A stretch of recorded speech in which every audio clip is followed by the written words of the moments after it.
नाव आहे मोहन तमरे, राहणार नाळवंडी, तालुका जिल्हा बीड. माझं शिक्षण आहे 10वी पर्यंत झालंय शिक्षण. 10वी पर्यंत झाले. समजा करून काय आज 10,000 आहे, 15,000 रुपये महिना देते. कुठे बी समजा कंपनीत गेले 15,000 रुपये महिना कंपनी देते. मी जर विचार केला तर मी तर माझ्या गाईचं नियोजन करण्यासाठी 15,000 रुपये महिन्याचा एक माणूस ठेवू शकतो. बरोबर. माझ्या जवळपास हे 2015 पासून धंद्याला सुरुवात केली.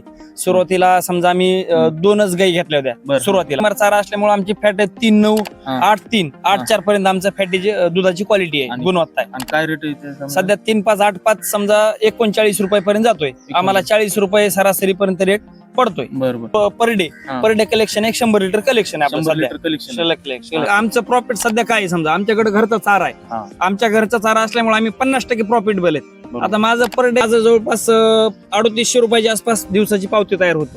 3800 रुपये. जरी सरासरी म्हणलं तर 1,00,000 रुपये महिना मला पडतोय. 1,00,000 मला पैसे नसतील, तुम्ही 2 गायीपासून सुरुवात करा, स्टेप बाय स्टेप जा. असं एखाद्या काय सगळं भेटतंय. मी बी काय असं काय एखाद्या समोर उभा केलेलं नाही. म्हणजे 20 लिटरच्या पुढची गाय पर डे दूध देणारी गायची निवड करावं. त्यांचा गोटा व्यवस्थित असावा. गोट्यामध्ये समजा मॅट वगैरे, गच्ची, हे ते मुक्त संचारचं नियोजन असावं. आणि चारा हा TMR दिला पाहिजे तुमचं. आम्ही एक 90% 101% आम्ही एक सेक्स सॉर्टेड सिमेंटचा वापर करतो. बरोबर. सेक्स सॉर्टेड सिमेंटचा एक उपयोग आहे की त्याच्यामध्ये 90% कारोड दिली जाते. कारोड दिली जाते. आता कुक्कुट पालन एक समजा 25 आमच्या पैसे कोंबड्यात, एक समजा 10-15 अंडे निघते. आता त्याच्यामध्ये 2-3 गोष्टी सर, दूध धंदा परवडत नाही समजा, तुम्ही एक ते मॅनेजमेंट करत नाही. बरोबर. शेतकऱ्यांनी हे पहिल्या आधी गुंतवणूक केली पाहिजे चांगल्या प्रकारे, आणि त्याच्यानंतर प्रॉफिट राहतंय. तुम्ही चांगलं. आणि 80% आमच्या गोट्यामध्ये रोगच नाहीये, 80%. आणि समजा परत आपण प्लस पैशामध्ये प्लस जातो.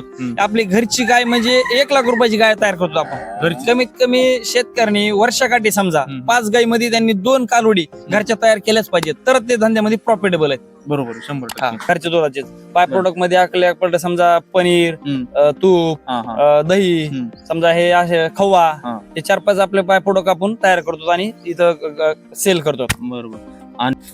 नमस्कार शेतकरी मित्रांनो, मी आज आलेलो आहे, गावाचं नाव नाळवंडी, तालुका बीड, जिल्हा बीड. आज आपल्यासोबत एक प्रगतशील शेतकरी आपल्यासोबत आहेत. शेतीकडे बघण्याचा जो दृष्टिकोन आहे, फक्त उपजीविकेचं साधन नसून एक व्यावसायिक दृष्टिकोनातून बघण्याचा त्यांचा दृष्टिकोन आहे. आणि त्यांच्या शेतीवर काय काय आहे हे स्वतः आता ते पुढे मुलाखतीत सांगणार आहेत. आणि कशा पद्धतीनं हे विदेशी गाय आपण पाठीमागे पाहू शकतो त्याचं संगोपन करून त्यांची स्वतःची दूध डेअरी देखील आहे आणि त्याचे प्रोसेस प्रोडक्ट देखील बनवतात. तुती लागवड देखील आहे त्यांच्याकडे. भरपूर असे घटक आणि एक नवीन शिकण्यासारखी आजची मुलाखत आहे. तर आपण मुलाखतीला सुरुवात करूया.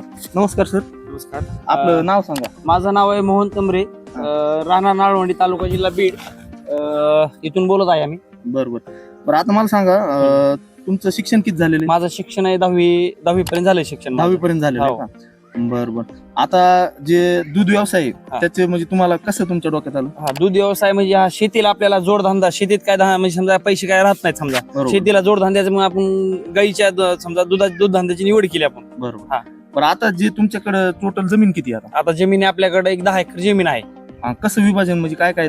जमिनीमध्ये समजा 10 एकर विभाजन मध्ये समजा आपल्याकडे 1 एकर रेशीमचं सेरिकल्चर, मोसंबीची बाग आहे 2 एकर, आणि समजा भाजीपाला वगैरे करतो, भेंडी वगैरे हे ते. आणि जनावरांच्या गायींच्या चाऱ्यासाठी आपलं एक समजा नेपियर, ऊस हे आपण लागवड केली शेतामध्ये. बरोबर. आणि गाई समजा आता हे गाईचं आपल्या समजा शेतीला जोडधंदा म्हणून गाईचं जोडधंदा शेतीला. बरोबर. आणि त्याच्या व्यतिरिक्त तुम्ही डेअरी आपल्याकडे समजा आता हे दुधाचं आपण दुधानंतर आपण बाय प्रोडक्ट तयार करतो आपल्या घरच्या दुधाचे. बाय प्रोडक्ट मध्ये आपल्याकडे समजा पनीर, तूप, दही, समजा हे असे खवा, हे 4-5 आपले बाय प्रोडक्ट आपण तयार करतो आणि इथं सेल करतो. बरोबर. आणि कुक्कुटपालन वगैरे? कुक्कुटपालन आपल्याकडे समजा आता हे कुक्कुटपालन एक कोंबड्यात समजा एक 25-30 कोंबड्यात समजा. बरोबर. आता मला सांगा सर, आता पाठीमागे आपण गाई पाहतो, आता हे किती वर्षापासून तुम्ही दूध? आपण जवळपास हे 2015 पासून धंद्याला सुरुवात केली. सुरुवातीला समजा आम्ही 2च गाई घेतल्या होत्या सुरुवातीला. मग नंतर दूध गाई वाढीत आमच्याकडे आज समजा एक 8 गाई झाल्यात. पूर्ण 8 गाई झाल्या. बरोबर. आता आपण इथं जे बसलेलो, तुमचा जो गोठा आहे हा मुक्त संचार गोठा आहे आपल्याला, म्हणजे तुम्ही बाहेर सोडलेल्यात गाई, बांधलेलं नाही, काय नाही. आता मी याच्या आधी 1-2 मुलाखती घेतल्या, ते विदेशी गायी होत्या, त्यामध्ये त्यांनी बंदिस्त म्हणजे शेड होतं, गायी सोडलेल्या नव्हत्या. तर म्हणजे काय फरक आहे मुक्त संचार गोठा, किती संचाराचा फायदा आहे? समजा आपण एका ठिकाणी बांधून राहू शकत नाही, आपण एखाद्या खोलीत कोंडला आपण बेचैन राहणार. बरोबर आहे, आपल्यानुसार बेचैन आहे. तसं की या गाईला जर एका ठिकाणी बांधून ठेवलंय, कंटिन्यू एका जागा बांधून ती ट्रेस मध्ये असते. आता मुक्त संचारचा फायदा, आम्ही मुक्त संचार मध्ये गाय सोडतो, एकदम हेल्दी राहतात, त्यांना मानव तिथं खेळत्यात, जात्यात, येतात व्यवस्थितपणे. त्यांना समजा हेल्दी राहिल्यामुळे त्यांच्या दुधामध्ये 1 लिटरचा फरक पडतो, 1 लिटरचा फरक पडतो, हेल्दी राहतात. आणि आता तुम्ही यांना म्हणजे सवय कशी लावलेली? आता ऑटोमॅटिक दूध काढण्यासाठी आता यांना सवय समजा डेली समजा 1-2-4 दिवस आम्हाला सुरुवातीला थोडं त्यांनी परेशान केलं. आता ज्यावेळेस समजा आपल्याला संध्याकाळी मिल्किंगला गाई मध्ये घ्यायच्यात, आपलं समजा मिल्किंगचं समजा दार उघडलं की मिल्किंगला आपापल्या जागेवर जी गायची जी जागा आहे समजा, त्या जागेवर गाई आपल्या जाऊन उभा राहतात, पूर्ण ऑटोमॅटिक उभा राहतात. फक्त इथून दरवाजा उघडणे, त्यांच्या त्या जागेवर उभा राहतात त्याचा. बरोबर. आता ही जी जाते गायची आपण पाहतो, ती कोणती जाते? ही गायची जात आहे एचएफ गायची जात आहे, फॉलिस्ट. बरोबर. आता ह्या ज्या जातीत म्हणजे तुम्ही इतर म्हैस किंवा आपल्या ज्या देशी गायीत त्याच्या तुलनेत हीच म्हशीचं समजा हे गायची जात निवडण्याचं एकमेव कारण आहे. समजा म्हशीचा हा भाकड काळ थोडा जास्त प्रमाणात आहे समजा, आणि म्हशीचं दूध हे फक्त प्रायव्हेटला समजा हॉटेल रतिबाला ह्याला त्यालाच घालणं तरच परवडत आहे समजा. आणि गायीचं समजा म्हशीचं दूध कमी पण निघते गायीच्या दुधापेक्षा. बरोबर. ह्या गायीचं दूध समजा एक गाय जवळपास 20 ते 25 लिटर दूध देते गाय, 20 ते 25 लिटर एक गाय दूध देते. त्यामुळे तुम्ही ह्या गाय निवडली आपण. बरोबर. आता मला सुरुवातीला सांगा, आता समजा ह्या गाय ज्या वेळेस तुम्ही आणल्या, तर आता ह्यांचं जे चारा व्यवस्थापन आहे ते कसं करतात, किंवा काय चुका शेतकरी टाळायला पाहिजे? आता गायींना ह्या समजा चारा व्यवस्थापन म्हणजे ह्यांना टीएमआर चारा पाहिजे. टीएमआर चाऱ्यामध्ये समजा तुमचं वल्ला चारा, सुका चारा, कडबा, आणि समजा त्यांच्यामध्ये समजा त्यांच्या शरीराची जी दूध काढून आपण झीज होते, त्यांची झीज भरून काढण्यासाठी समजा मिनरल मिक्सचर, तुमचं मीठ, सोडा, गुळ, ह्या गोष्टी त्यांना औषध देणं गरजेचे आहेत तुमच्या समजा चाऱ्यामध्ये. मग ह्याचे आपल्याला फायदे काय आहेत? समजा दूध, आपली दुधाची क्षमता टिकून राहते समजा, आपल्या फॅट एसएनएम मध्ये क्वालिटी राहते, दुधात आपल्या क्वालिटी राहते. हे त्यामध्ये आपण समजा जी चारा व्यवस्थापन जी करतो यासाठी महत्वाचा विषय. बरोबर. आता जास्त तर शेतकरी म्हणजे तुम्हाला काय वाटतं, काय चूक करते? जास्त शेतकरी चूक हे करतात की समजा नेपेर तर नेपेरच एक चारा करते, एक चारा समजा रोज आपणच आपल्याहून घ्यायचं की कंटिन्यू आपण एक चारा खाऊ शकतो का, जेवण करू एकाच गोष्टी जेवण करू शकतो का कंटिन्यू? बरोबर. ठीक आहे ना. मग तसं त्याच प्रकारचं आहे की गायींना सुद्धा समजा तुम्ही चारा मिक्स चारा दिला पाहिजे. टीएमआर समजा तुम्ही दूध काढतात, दूध काढलं त्यांची झीज होते, त्यांच्या शरीराची झीज भरून निघणं हे सुद्धा महत्वाचा विषय आहे त्यांच्यातला. बरोबर. बरं. आता समजा आता एक प्रश्न विचारला माझ्याकडून, की समजा वेळेस तुम्ही गाय खरेदी करायला गेलात, तर काय काय गोष्टीकडे पाहून आपण गाय खरेदी करण्याचा विषय समजा. आता गाय ज्यावेळेस आपण खरेदी करायला जातो, तिच्या सडाचा गोल साईज कासेचा आकार आहे, गोल साईजचा राहायला पाहिजे. परत समजा 4 सरळ 4 सडाच्या मधलं जे अंतर आहे समजा, त्या 4 बोटासारखं अंतर समान असलं पाहिजे, समान अंतर असलं पाहिजे. एक सड लांब आकुड असं काय नसलं पाहिजे.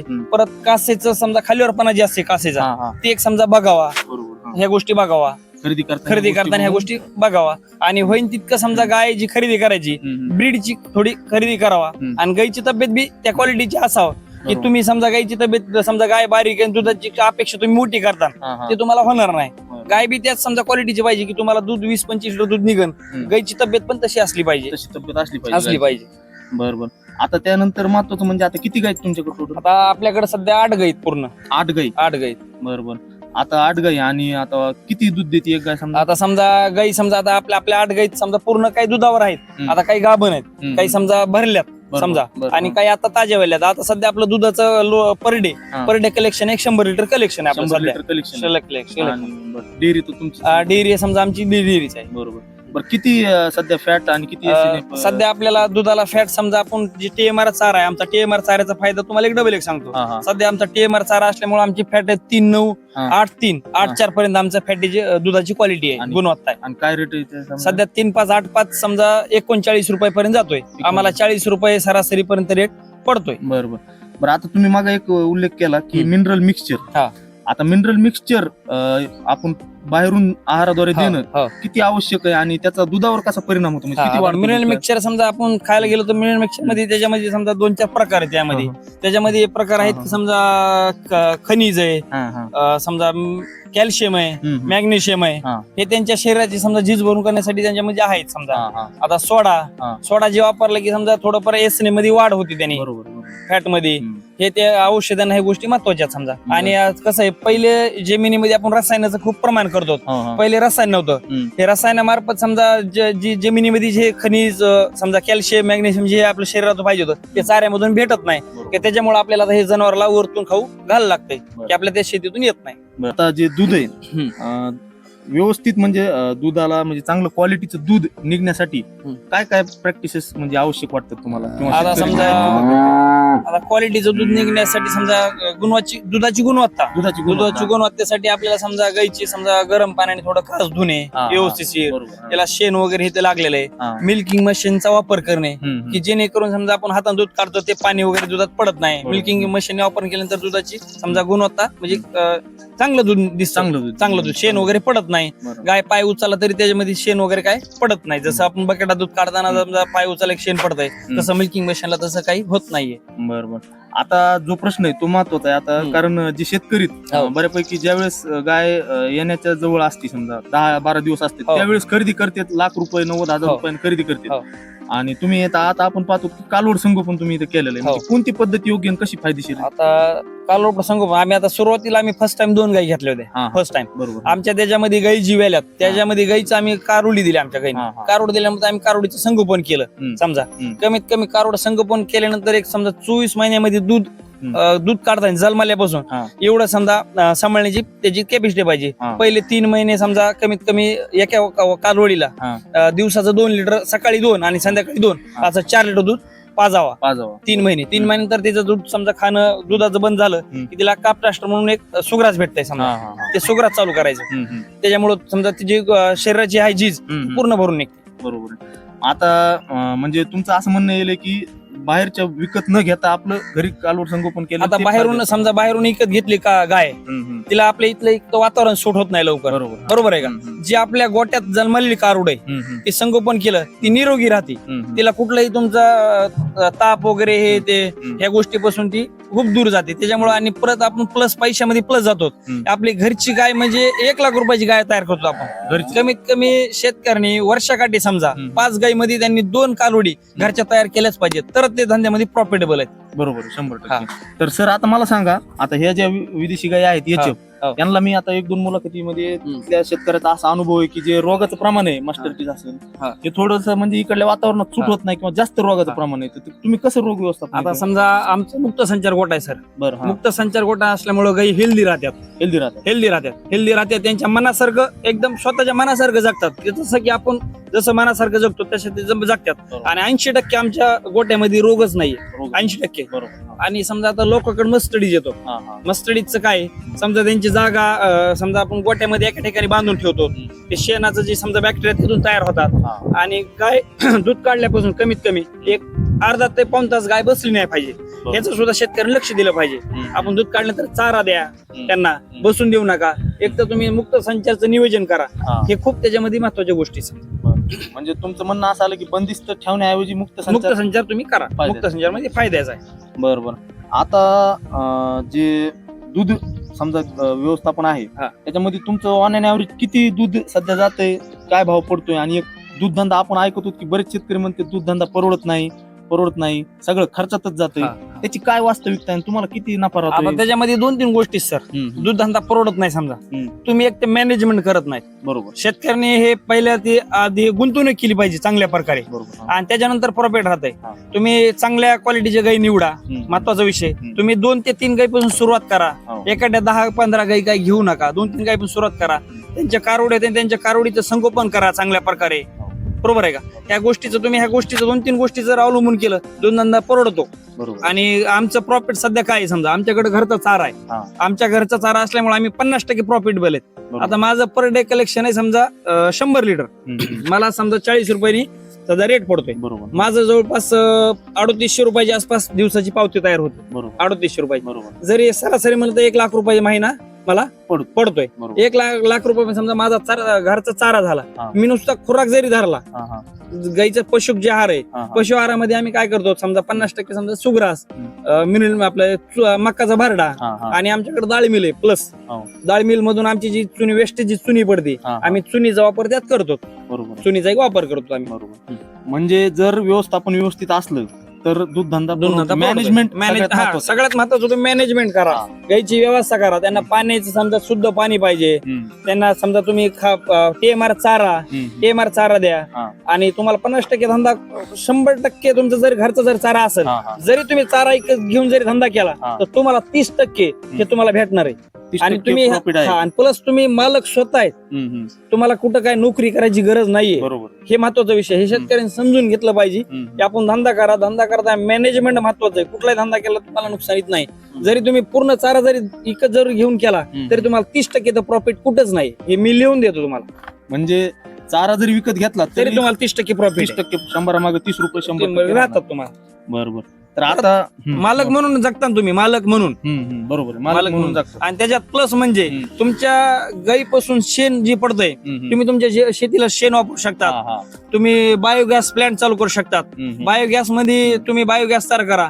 बायोगॅस तुमचं घरातले जे गॅस समजा स्वयंपाक करायचा आहे, तुम्हाला स्वयंपाकाला गॅस तुमचा फुकट तयार होतोय ह्याच्यापासून. तुम्ही बायोगॅसचा प्लांट तयार करा. बायोगॅस घरामध्ये गॅस वापरा. त्याची स्लरी तुम्ही शेतीला वापरा. अगर काही अशा आपल्या महाराष्ट्रात बी काही कंपन्यात की स्लरी विकतात स्लरी आहेत, तुम्ही त्याचं समजा नियोजन करा. हे गोष्टीचं महत्वाचं. बरोबर. म्हणजे गायीपासून निघलेल्या प्रत्येक गोष्ट फायद्याची. शेतीला तर आता नवीन समजा ऑर्गॅनिक शेती, ह्याला तर खूप महत्वाचं आहे. खूप महत्वाचं ऑर्गॅनिक शेती. रसायनामुळे लोकांना शरीराला समजा रोग राग हे ते खूप प्रमाण वाढलंय. त्यामुळे तुम्ही ऑर्गॅनिक शेतीसाठी तर तुम्हाला सेंद्रिय शेतीसाठी ते 1 नंबरचं काम आहे. बरोबर आहे. आता तुम्ही मुलाखतीच्या सुरुवातीलाच सांगितलं की तुम्ही 10वी पास समजा आहे, 10वी पास आहेत. हो. आणि तुम्ही तुमच्या व्यवसायाकडे वळलात. हो. आता बरेच जे तरुण आहेत ते नोकरीच्या शोधामध्ये 30 वर्ष होईपर्यंत तयारी करतात आणि त्यानंतर नोकरी मिळेल याची गॅरंटी नसती.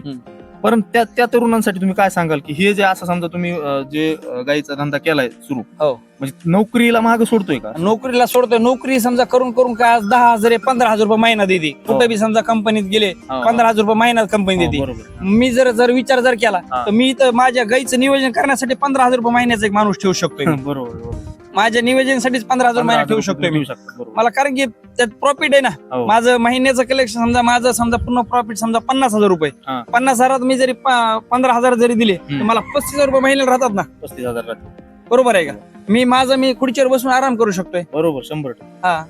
म्हणजे जे तरुण आहेत त्यांनी हे स्वतःचा व्यवसाय चालू करा. व्यवसायामध्ये जर तुम्हाला पैसे नसतील, तुम्ही 2 गायीपासून सुरुवात करा. स्टेप बाय स्टेप जा.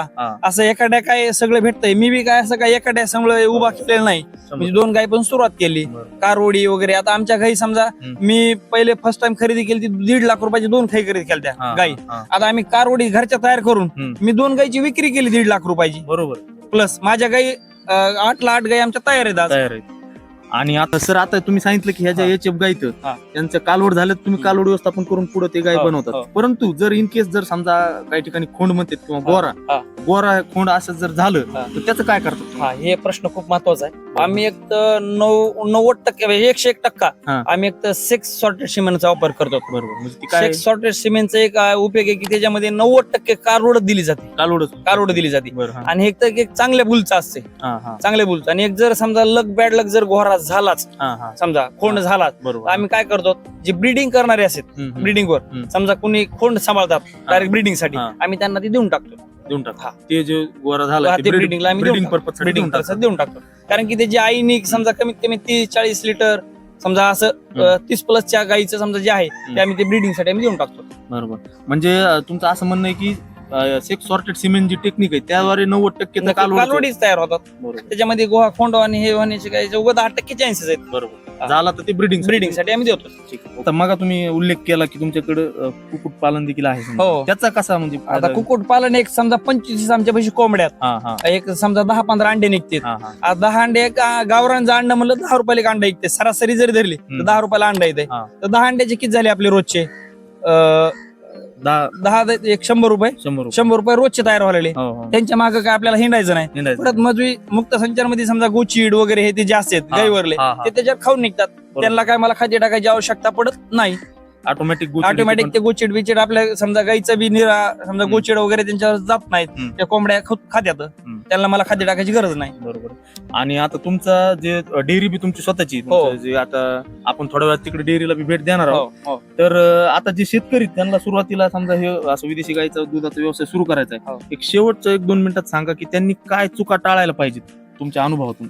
शेतकऱ्यांनी एक तर गायीची निवड करताना एचएफ गायची निवड करावं. कमीत कमी 20 लिटरच्या पुढची गाय पर डे दूध देणारी गायची निवड करावं. त्यांचा गोटा व्यवस्थित असावा. गोट्यामध्ये समजा मॅट वगैरे गच्ची हे ते मुक्त संचारचं नियोजन असावं. आणि चारा हा TMR दिला पाहिजे. तुमचं गव्हाचं भुसकट, हरभऱ्याचं भुसकट, तुरीचं भुसकट, नेपेर लावा. तुम्ही मका लावल्यानंतर मुरघास तयार करून ठेवा. समजा हे जी गोष्टी आणि समजा कॅल्शियम समजा त्यांच्या जी शरीराची झीज होती झीज भरून काढण्यासाठी तुम्ही कॅल्शियम, सोडा, मीठ, गुळ ह्या गोष्टीचा वापर करा. तुम्हाला 100% धंदा प्रॉफिट मध्ये जाणार. 100% प्रॉफिट.